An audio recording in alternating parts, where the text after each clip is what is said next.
d'une loi capitale pour l'épanouissement, le développement de l'enfant béninois.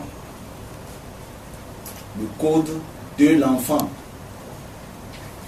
Je voudrais d'abord saluer ici la présence des partenaires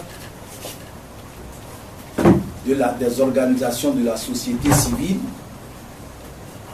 qui ont joué un rôle précieux dans l'aboutissement du vote de cette loi.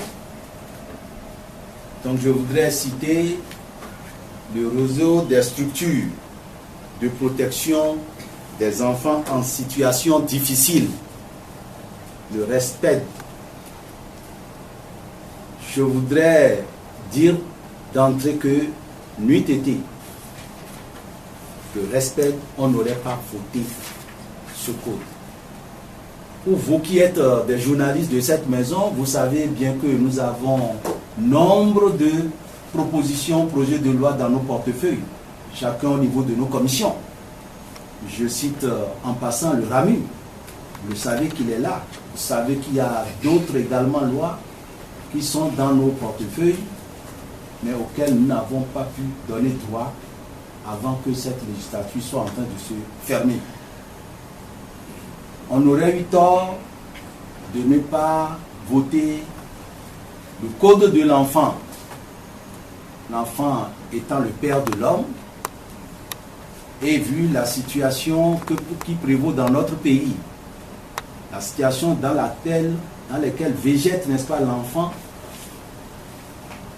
ce qui n'augure pas d'un avenir, d'un bien-être de l'enfant, et qui n'assure donc pas l'avenir de la nation, il était important pour l'Assemblée nationale de voter ce code. Donc je voudrais remercier aussi bien le président du conseil d'administration du Respect, M. Issifou, à ma droite. Je voudrais remercier quelqu'un qui est toujours très discret, M. Ramayao Koudoro, qui est debout, qui n'a pas voulu s'asseoir.